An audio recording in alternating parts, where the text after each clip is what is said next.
legislative council drafts all legislative bill language that turns into bills and a lot that doesn't turn into bills. Through that process, in drafting legislation, they will also advise individual members on the constitutionality of their bills.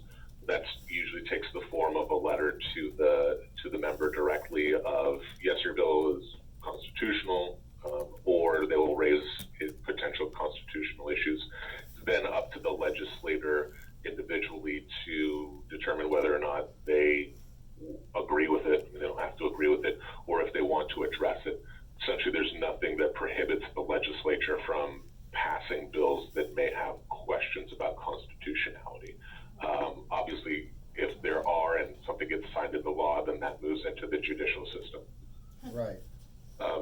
While the bill is, I should also note that while the bill is being considered by the governor, legislative council will send letters to the governor on every single bill, letting them know if there's any issues of constitutionality or conflict with other bills that are pending before him. So the governor's office is also made aware in that portion of the process if there are any, if the legislative council believes there are any issues. But like I said, there's nothing that prevents members from moving forward with bills that have constitutional issues. Right, and that's the same with ballot propositions we've had. I guess, is there no review of the constitutionality of these ballot measures that are, from voter signature collection? On ballot measures, the title and summary has to be written by the Attorney General's office. Right. Obviously, if a voter's initiative is amending the Constitution, you can argue that it can't be. I mean, there's limited, if they're amending the Constitution, it can't become constitutional. Obviously, if it's in conflict with other provisions of the Constitution, then there can be issues. A lot of times, particularly in voter initiatives, they'll include severability language so that if a portion of an initiative is found to be unconstitutional, it doesn't nullify the entirety of the measure. That's pretty common, which we don't typically see a lot of in legislation. That's definitely more of an initiative process thing. But ultimately, in both cases, if there are constitutional issues, it then becomes the burden of someone to challenge that in a court of law. And kind of removed from the legislative realm. Obviously, as you guys were just mentioning earlier, like the issue of Berkeley and property tax by square footage. Right. That may be something that no one's challenged in Berkeley, but if you guys tried to do it locally, maybe there would be a challenge. So obviously, it's kind of depending upon who's willing to challenge those particular items. So for these bills, if there is, even if they might violate Constitution, it could still pass unless someone challenge them by suing I don't know whom, then it will just be passed. The Attorney General won't be checking the legality of any of these bills, right? Or can someone request Attorney General to provide an opinion on the constitutionality of certain bills? Yes, I'm glad you brought that up. Thank you. Yes, you can you can request the Attorney General to do a review of legislation, or whether as a private individual or as a legislator. I've seen it coming from public officials to the Attorney General. There is a process. I'm not going to tell you that it's quick.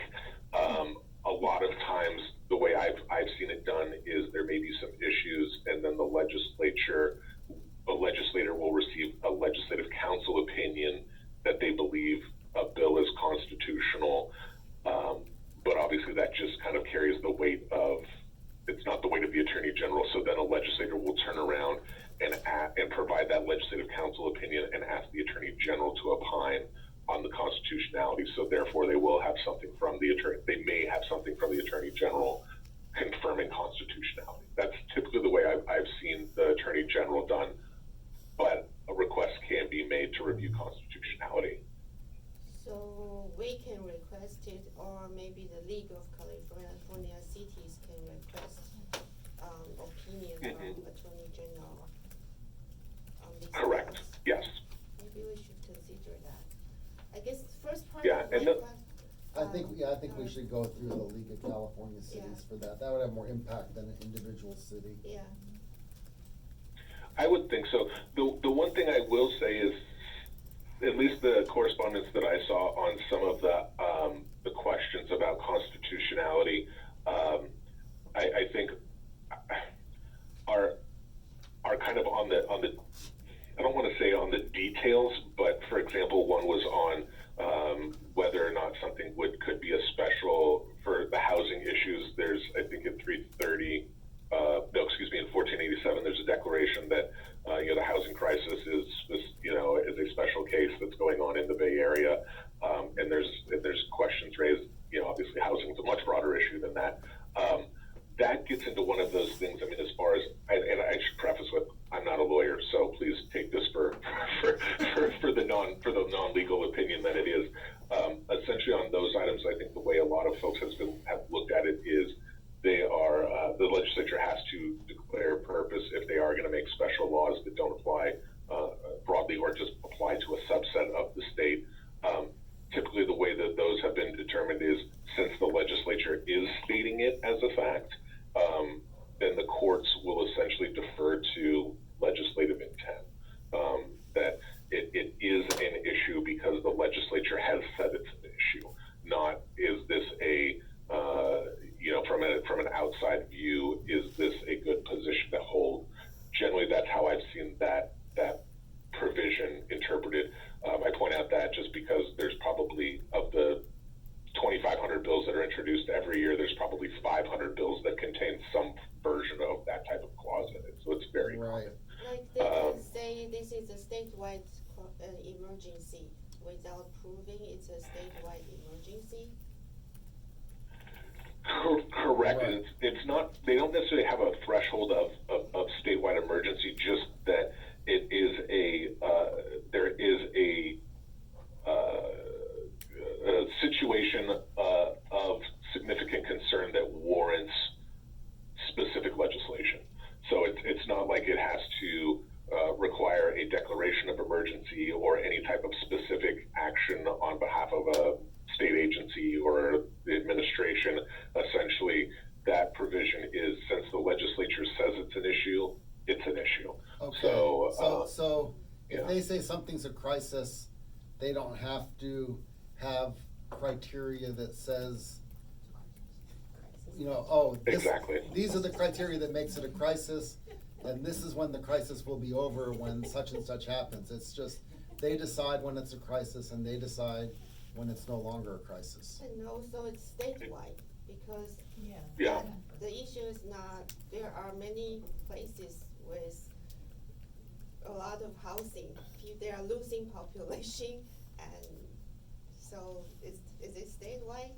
Right, yeah, it would be nicer if they had a narrower definition of the emergency or crisis, but that would not probably suit their political requirements for making it a crisis in the first place. So I guess the first part of my question, when I started to ask was, if a bill already passed and some part of it may conflict with Constitution, what will be the process for people to challenge that? Has that happened in the past, that you have the case? Yeah, I mean, definitely.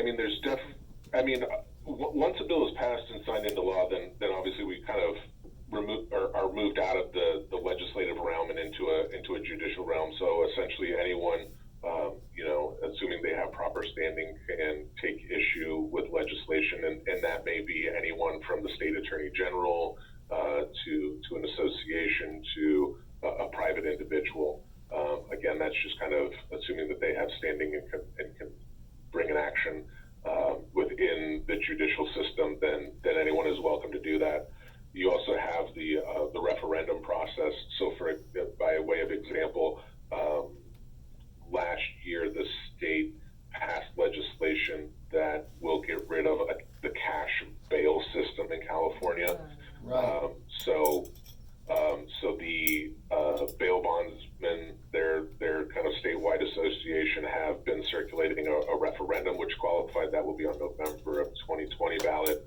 They're also pursuing legal actions within the courts, and there's discussion that they may create their own proactive initiative, which will essentially cement the right to cash bail in the California Constitution.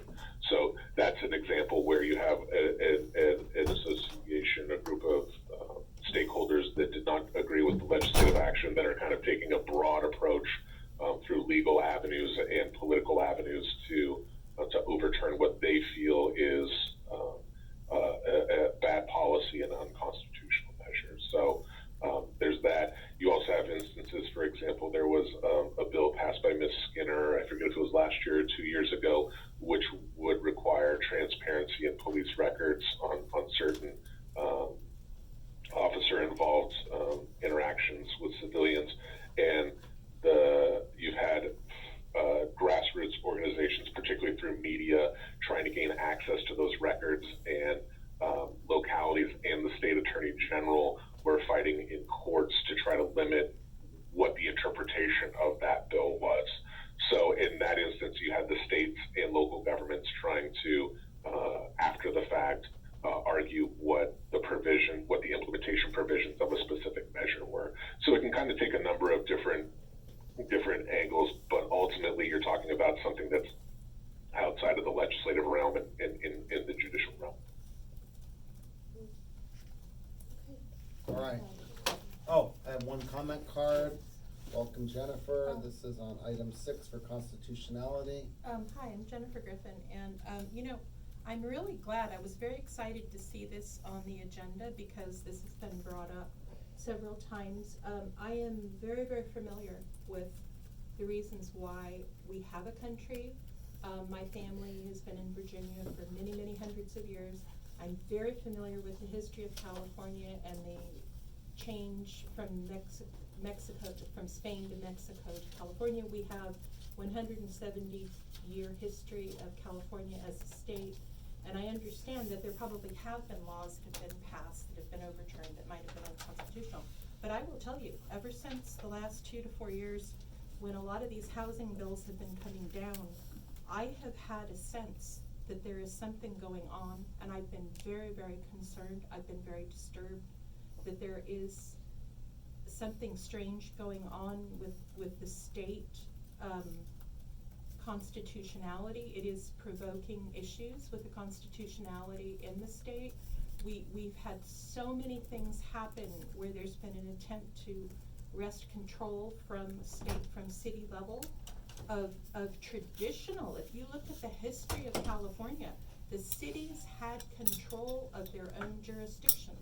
And now everything, as a student born and raised in California locally, I have had great pause about the constitutionality and what is happening with all of the housing bills, the ADU bills, the things that have been coming out of 330 particularly, where I'm glad that you guys discussed this, because I have great doubt about some of the legality of some of these things, and it is setting up a dangerous precedent where we're having people in Sacramento from a limited area, San Francisco, Oakland, Berkeley, that are dictating what will happen to the rest of the state.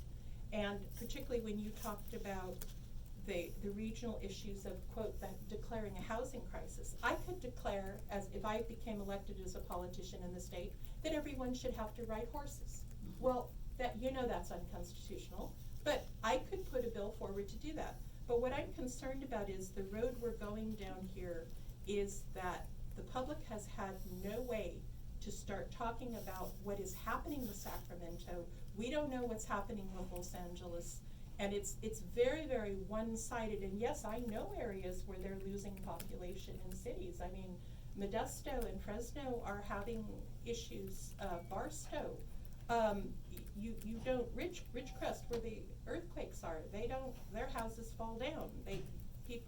I think that we need to have a conversation about what is happening in Sacramento to force? Why are these people being allowed to get these bills pushed forward that dictate minute details such as how you could put an addition onto your house? Okay, thank you, finish Anyway, up. I think it's important we talk about this, and I think some of these bills are unconstitutional. Thank you. All right, thank you, Jennifer. So we are on to. Wait, so specifically on these three bills that's on the agenda, could you talk about their constitutional issues people have raised and whether they have gotten any opinion from the legislative council about the issues raised? Well, to the latter, since the legislative council is the lawyer for the legislature, those opinions are not public unless the legislators in question decide to make them public. That's protected under attorney-client privilege. So I have not seen anything specific from legislative council on any of these three measures.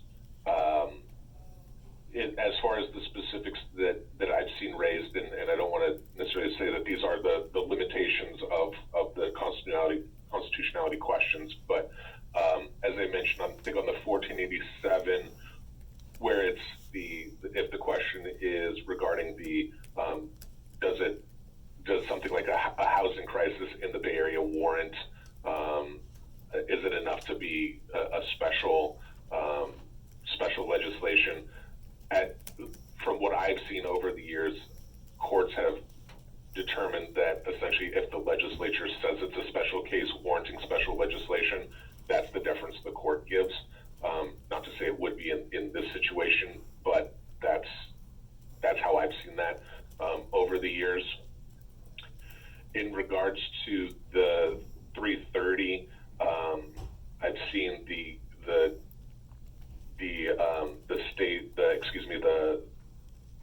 it's essentially it's a general law in that it should apply to everyone equally. However, 330 sets up different rules for larger urban areas and smaller areas.